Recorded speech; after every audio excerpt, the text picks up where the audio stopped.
தர்மபுரங்கிற கிராமத்துல ராஜம்மான்னு ஒரு பாட்டி இருந்தாங்க. ஊர்லயே இவங்க தான் அனுபவசாலி, ரொம்ப புத்திசாலி, எப்பவும் எதையும் முன்னாடியே யோசிச்சு செய்யக்கூடியவங்க. அவங்க அனுபவத்தை வச்சு ஊர்ல இருக்கவங்களுக்கு ஏதாவது உதவி செஞ்சுக்கிட்டே இருப்பாங்க. கோடை காலத்தோட கடைசி மாசங்கிறதுனால வெயில் கொளுத்திட்டு இருந்துச்சு. ஆனா ராஜம்மா பாட்டி மட்டும் வீட்டுக்கு முன்னாடி எல்லா ஏற்பாடுகளையும் செஞ்சுட்டு இருந்தாங்க. அப்ப அங்க வர அதே ஊரை சேர்ந்த ரமணையா பாட்டி கிட்ட இப்படி கேக்குறான். என்ன பாட்டி சௌக்கியமா? இந்த வேகாத வெயில்ல வீட்டு வாசல்ல என்ன பண்ணிட்டு இருக்க?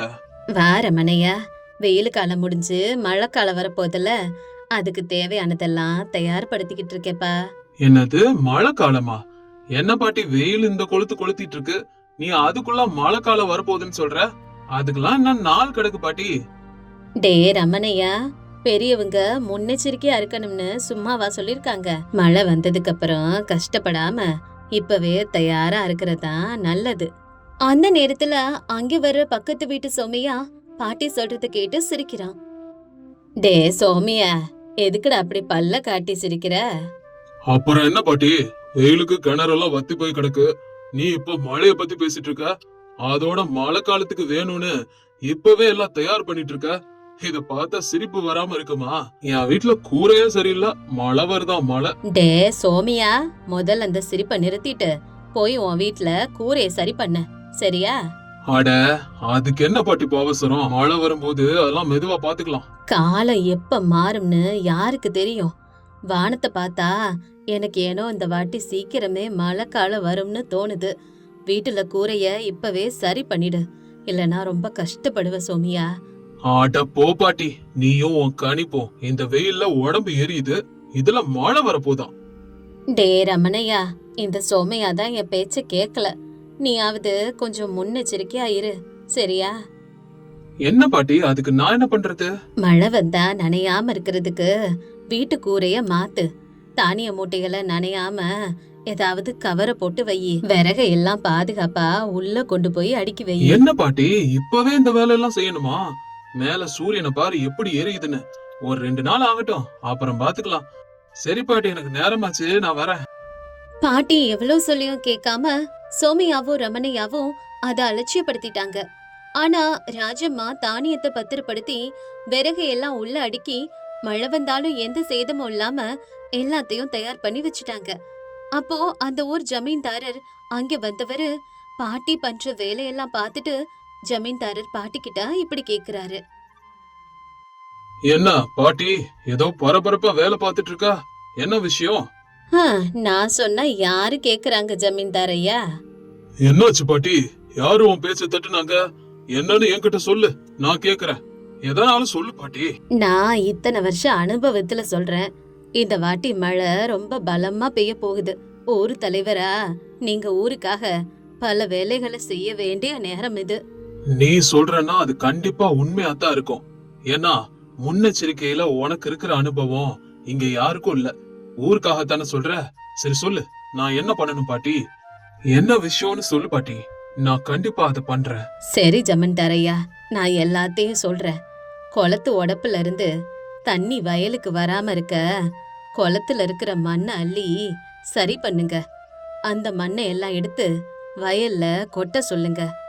ஊர்ல இருக்கிற சாக்கடை கால்வாய்களை எல்லாத்தையும் ஆட்களை வச்சு நல்லா சுத்தப்படுத்துங்க. அப்புறம் கொஞ்ச நாளைக்கு பசங்களுக்கு பள்ளிக்கூடத்துக்கு லீவு விட சொல்லிடுங்க. அப்புறம் இந்த மரங்கள்ல இருக்க மரக்கலைங்க காத்துல விழுந்து யாருக்கும் ஆபத்து வராம இருக்க கிளைகளை எல்லாம் வெட்டி விடுங்க. இதுதான் ஜமீன்தார் ஐயா நீங்க செய்யணும். ஆனா பாட்டி, இதெல்லாம் மழைக்காலம் வரும்போது செய்ய வேண்டிய வேலைங்க தானே, நீ என்ன இப்பவே செய்ய சொல்ற? வானத்தை பாருங்க ஜமீன்தார் ஐயா, உங்களுக்கெல்லாம் மேல இருக்க சூரியன் தான் தெரியுது. ஆனா அதுக்கு பின்னாடி இருக்க வர்ண பகவான் எவ்வளவு வேகமா வரப்போறாருன்னு எனக்கு தெரியுது. நான் கல்யாணமான புதுசுல இப்படி ஒரு வானத்தை பார்த்தேன். அப்ப இருந்த ஜமீன்தாரர் எல்லாரையும் உஷார்படுத்தி ஊரையே காப்பாத்தினாரு. மறுபடியும் இத்தனை வருஷம் கழிச்சு அதே மாதிரி வானத்தை பாக்குறேன். நாளையில இருந்தே மழை கொட்ட ஆரம்பிச்சிடும். அப்படியா பாட்டி? சரி, நீ சொல்றன்னா கண்டிப்பா அது உண்மையாத்தான் இருக்கும், நடக்கவும் செய்யும். நான் உடனே போய் ஊர்ல இருக்கவங்கள உஷார்படுத்துறேன். நீ சொன்ன வேலை எல்லாத்தையும் செஞ்சிடறேன். சரி, நான் கிளம்புறேன். பாட்டி சொன்னபடியே ஜமீன்தாரர் எல்லா வேலையும் செஞ்சு முடிச்சார். ஊர் மக்கள் கிட்டயும் விஷயத்த சொல்லி அவங்களையும் உஷார்படுத்தினார். அடுத்த நாளே இடிமின்னலோட பயங்கரமா மழை பெய்ய ஆரம்பிச்சது. ராஜம்மா பாட்டி வீட்ல சூடா பக்கோடா சாப்பிடலான்னு செஞ்சுட்டு இருந்தப்போ கதவை யாரோ தட்டுற சத்தம் கேட்டது. கதவு தட்டுற சத்தத்தை கேட்டு ராஜம்மா பாட்டி இப்படி சொல்றாங்க, யாருடா அது? ஐயோ, ஏன்டா கதவை உடைக்கிறீங்க? இருங்க, சத்த நேரம் வர்றேன். பாட்டி, சீக்கிரம் கதவை தொற. டே சோமையா, நீயா? என்னடா இந்த மழையில நனைஞ்சுக்கிட்டு வந்திருக்க? என்னாச்சு? என்ன விஷயம்? சோமையா மட்டும் இல்ல பாட்டி, கூட நானும் வந்திருக்கேன். என்னையும் கொஞ்சம் பாரு பாட்டி. அட ரமணையா, என்னடா அப்படி நடுங்கிக்கிட்டு இருக்க? நீயும் முழுசா நனைஞ்சு போயிருக்க. என்னாச்சு உங்களுக்கு? பாட்டி, முதல்ல எங்களை வீட்டுக்குள்ள விடு, அப்புறம் நாங்க எல்லாத்தையும் சொல்றோம். சரிப்பா, 2 பேரும் உள்ள வாங்க. பாட்டி அப்படி சொன்னதும் 2 பேரும் நடுங்கிக்கிட்டே உள்ள போய் உட்கார்றாங்க. அப்ப பாட்டி இப்படி கேக்குறாங்க, சோமையா, ரமணையா, என்ன ஆச்சுப்பா? ஏன் 2 பேரும் இந்த அளவுக்கு நனைஞ்சு போய் வந்திருக்கீங்க? இப்பவாது சொல்லுங்க, என்ன ஆச்சுன்னு. பாட்டி, நாங்க செஞ்ச தப்புக்கு தான் இந்த தண்டனை பாட்டி. நீ எவ்வளவு சொல்லியும் கேட்காம நாங்க அலட்சியமா இருந்துட்டோம். அதான் இப்ப அனுபவிக்கிறோம் நல்லா. ஆமா, நீ சொன்னப்பவே நாங்க கேட்டிருக்கணும். முதல்ல என்னாச்சுன்னு சொல்லுங்க.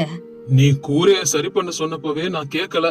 இப்ப இந்த பழத்த காத்துக்கு என் வீட்டு கூரை பறந்து போயிடுச்சு பாட்டி. மழை தண்ணி எல்லாம் வீட்டுக்குள்ள வந்துடுச்சு. வீடே குளம் மாதிரி இருக்கு பாட்டி. வீட்டுக்குள்ள இருக்க முடியல. என் வீடும் இதே நிலைமைதான் பாட்டி. வீடெல்லாம் தண்ணியா இருக்கு. விறகெல்லாம் நனைஞ்சு போச்சு. கடைசியில தீப்பெட்டி கூட நனைஞ்சிடுச்சு. உன் பேச்சை கேட்காததுக்கு தகுந்த பாடம் எனக்கு கிடைச்சிருச்சு பாட்டி. இப்ப என்ன பண்றதுன்னே தெரியல பாட்டி. அதான் பாட்டி இங்க கிளம்பி வந்துட்டோம். நான் தான் ஜமீன்தாரர்கிட்ட சொல்லி எல்லாரையும் உஷார்படுத்த சொன்னனே, நீங்க ஏன் உஷாரா இருக்கல? என்ன பண்ணீங்கப்பா? ஆமா பாட்டி, அவரும் ஆளுங்களை எல்லாம் அனுப்பி ஊர் மக்களுக்கு எச்சரிக்கை பண்ணாரு. ஆனா நாங்க தான் வெயில் கொளுத்ததே, எப்படி மழை வரும்னு அசால்ட்டா இருந்துட்டோம். அதோட விளைவுதான் இதெல்லாம். நாங்க கொஞ்சம் முன்னெச்சரிக்கையா இருந்திருக்கணும் பாட்டி. எல்லாம் எங்க தப்புதான் பாட்டி. டே சோமையா, ரமணையா, என்னடா நீங்க? என் அனுபவத்தை வச்சு நான் சொல்றத நீங்க கேட்டிருக்கணும்ல. நீங்க ஏன்டா கேக்கல? பாத்தீங்களா, நான் சொன்ன மாதிரி மழை வந்துருச்சு. இப்ப நீங்க 2 பேரும் என்ன பண்ண போறீங்க? எல்லாம் எங்க தலை விதி பாட்டி. நாங்க இதெல்லாம் அனுபவிக்கணும்னு இருந்தா உன் பேச்சு எப்படி எங்களுக்கு புரியும்? இதுக்குத்தான் பெரியவங்க சொல்றத எப்பவும் எடுத்தறிஞ்சு பேசாம அத கேட்கணும்னு சொல்றது. இப்ப எங்களுக்கு புத்தி வந்துடுச்சு பாட்டி. எங்களை மன்னிச்சிடு பாட்டி. நீ சொன்னப்ப நீ ஏதோ வளர்றன்னு நாங்க நினைச்சோம். ஆனா இப்பதான் பாட்டி எல்லாம் புரியுது. ஆமா பாட்டி, ஊர்ல எல்லாரும் உன் பேச்ச கேட்டு இன்னைக்கு நல்லா பாதுகாப்பா இருக்காங்க. நாங்க இப்படி ரோட்டுக்கு வந்துட்டோமே பாட்டி. எல்லாம் நாங்க உன் பேச்ச கேட்காததான் காரணம் பாட்டி. இப்பதான் பாட்டி நாங்க 2 பேரும் எங்களோட தப்ப உணர்ந்திருக்கோம். சரிப்பா, இப்பவாது புரிஞ்சுக்கிட்டீங்களே. ஆனாலும் நீ சொன்னதை நாங்க கேட்டிருக்கணும் பாட்டி. அட சரிடா, விடுங்க. அதே எம்பிட்டு நேரம் பேசிட்டு இருப்பீங்க. இந்த துண்டு எடுத்து 2 பேரும் தொடச்சுக்குங்க. ரொம்ப பசிக்குது பாட்டி. அச்சோ, இருங்க இருங்க, இப்பதான் சூடா பக்கோடா போட்டேன். எல்லாரும் சாப்பிடலாம் வாங்க. அதுக்கப்புறம் 3 பேரும் உட்காந்து சூடா பக்கோடாவை சாப்பிடுறாங்க. ஆஹா, பக்கோடா ரொம்ப சுவையா இருக்குது பாட்டி. ரொம்ப டேஸ்ட் நல்லா இருக்கு. ரொம்ப நாள் கழிச்சு இன்னைக்குதான் பாட்டி பசினா நான் என்னன்னு புரிஞ்சுக்கிட்டேன். அதாண்டா சொல்றேன், வயசானவங்களோட அனுபவம் எப்பவும் வீண் போகாது. சமயம் இருக்கும் போதே எல்லாத்தையும் சரி பண்ணிக்கணும். சமயம் போனதுக்கு அப்புறம் அழுதாலும் பிரயோஜனம் இல்ல.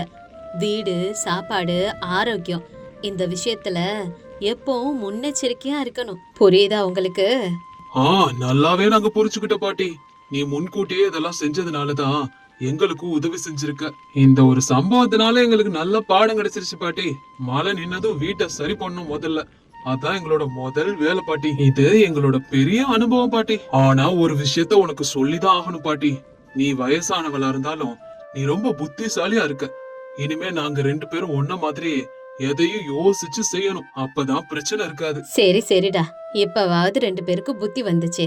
சொன்னபடி நடந்துக்கிட்டா நல்லது. சரி, பக்கோட ஆறிட போகுது. எடுத்து சீக்கிரமா சாப்பிடுங்கப்பா. அன்னையில இருந்து ராஜம்மா பாட்டியோட அந்த புத்திசாலித்தனம் ஊர்ல எல்லாருக்கும் ஒரு பாடமா இருந்துச்சு. வரப்போற கஷ்டத்தை முன்கூட்டியே கணிச்சு அதுக்கு தகுந்த மாதிரி தயாராகிறது தான் புத்திசாலித்தனம். வாழ்க்கையில எப்பவும் முன்னெச்சரிக்கையோட இருக்கவங்க அவங்க வாழ்க்கையில வர கஷ்டங்களை ஈஸியா சமாளிச்சிடுவாங்க. அதே மாதிரி கூட இருக்க மத்தவங்களுக்கும் அவங்க நிறையவே உதவிகள் செய்வாங்க.